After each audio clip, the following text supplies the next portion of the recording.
আমাদের ভিডিওতে স্বাগতম, যেখানে আমরা দেখাবো কিভাবে iPhone 15 Pro-তে ভিডিও রেকর্ডিং রেজলিউশন পরিবর্তন করবেন।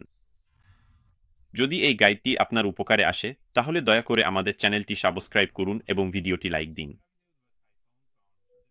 আপনার iPhone-এর ভিডিও ক্যামেরা বিভিন্ন রেজলিউশনে রেকর্ড করতে পারে, যার মধ্যে রয়েছে কিছু 1080 অপশন কম ফ্রেম রেটে এবং কিছু 4K অপশন উচ্চ ফ্রেম রেটে। আপনি যে ভিডিও রেজলিউশনটি বেছে নেন, সেটি আপনার রেকর্ড করা ভিডিওগুলোর সাইজে বড় প্রভাব ফেলবে। তবে যদি আপনি খুব উচ্চ রেজলিউশনে কিছু রেকর্ড করতে চান, তাহলে সেটাও করতে পারেন। আপনি ভিডিও রেকর্ডিং রেজলিউশন পরিবর্তন করতে পারেন ক্যামেরা অ্যাপটি খুলে। এরপর আপনি স্ক্রিনের নিচে স্লাইডারে ভিডিও অপশনটি নির্বাচন করতে পারেন এবং এখন আপনি এখানে উপরে দেখতে পাবেন হেড বা 4K লেখা আছে, এবং যদি আপনি সেখানে চাপ দেন, তাহলে এটি অন্য অপশনে চলে যাবে। খেয়াল রাখবেন, হেড অপশনটি 1080p-র জন্য। ডান পাশে থাকা এই সংখ্যাটি দেখায় আপনি যে ভিডিও রেকর্ড করবেন তার প্রতি সেকেন্ডে কতটি ফ্রেম থাকবে।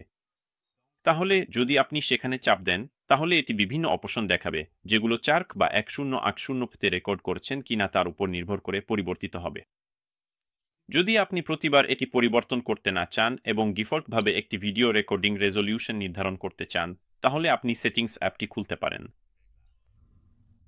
এরপর আপনি নিচে স্ক্রল করে এই মেনু থেকে ক্যামেরা অপশনটি নির্বাচন করতে পারেন, তারপর স্ক্রিনের উপরে থাকা ভিডিও রেকর্ড করুন অপশনটি বেছে নিন।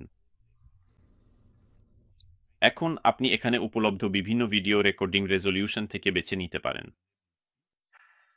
লক্ষ্য করুন, তালিকার উপরের দিকে রয়েছে সবচেয়ে কম রেজলিউশনের অপশন, যা ছোট ভিডিও ফাইল তৈরি করে, আর তালিকার নিচের দিকে রয়েছে সবচেয়ে বেশি রেজলিউশনের অপশন, যা বড় ভিডিও ফাইল তৈরি করে। এই ভিডিওটি ভালো লাগলে লাইক দিতে ভুলবেন না এবং আমাদের চ্যানেলটি সাবস্ক্রাইব করুন।